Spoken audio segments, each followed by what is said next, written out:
हम अपने घर को सुख शांति से भरना चाहते हैं, और जब सुख शांति से भरना चाहते हैं तो सुख शांति के साधन घर में क्या होते हैं?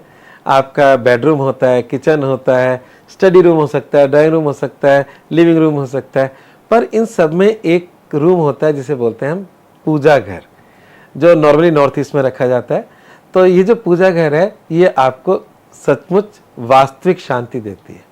तो जो हम घर से बाहर के जो मंदिर होते हैं वो तो चलो सशक्त होते हैं, वहाँ पर रात दिन पूजाएं होती हैं, वहाँ जाकर आपको शांति मिलती है, वो रिचार्जिंग प्लेस होते हैं आपके, मतलब वहाँ जाओगे तो रिचार्ज हो जाओगे। पर घर में भी एक शांति का स्थान होता है जिसमें आप बैठ के पूजा करते हैं। तो उसमें एक बात होती है, जो बाहर के जो मंदिर होते हैं उसमें जो मूर्तियाँ होती हैं, क्या वैसी मूर्तियाँ घर के मंदिर में स्थापित करनी चाहिए? तो ग्रंथों में मना किया है इस बात का।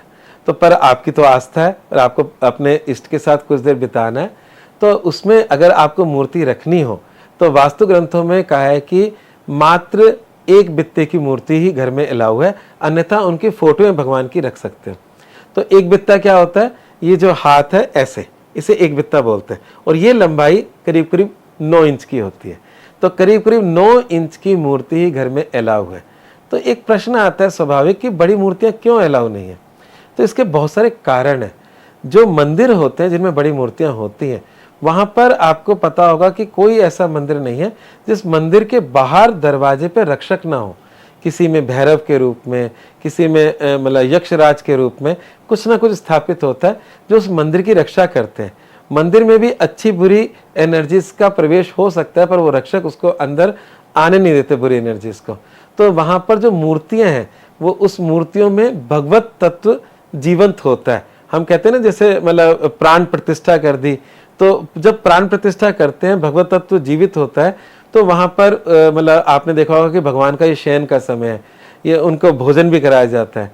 तो उनकी मतलब जब आरती होती है तो उसका एक टाइम होता है, अदरवाइज पट बंद होते हैं फिर खुलते हैं, तो वो पूरा का पूरा उनका सिस्टम मेंटेन होता है। पर घर के अंदर वो सिस्टम हम मेंटेन नहीं कर सकते, तो इसलिए हमारे पास जो मूर्तियां हैं वो मतलब 9 इंच की होती है, जिससे किसी प्रकार का दोष नहीं बनता।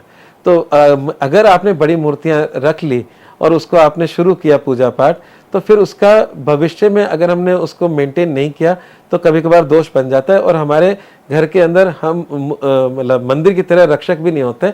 हो सकता है कि आपके भोग को कोई मतलब बुरी शक्ति स्वीकार कर ले। तो कहने का तात्पर्य है कि वो एक विधि विधान से बना हुआ मंदिर है, पर जो घर का मंदिर है उस तरीके से ना बनाया जाता है, ना बनाना चाहिए। जैसे फॉर एग्जांपल आज मैं विधि विधान से मेरे घर में अंदर मंदिर बना लेता हूँ, तो वहाँ शौच अशौच की प्रॉब्लम रहती है, मतलब हमारी किसी न किसी प्रकार की कमियां रह जाती है, वो दोष बनता है।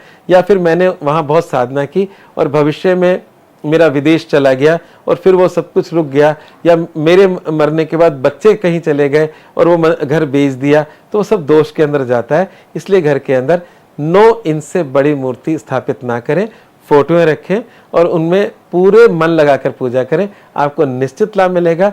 ईश्वर कण कण में है, हर जगह है, और वो आपकी प्रार्थनाएं सुनता है।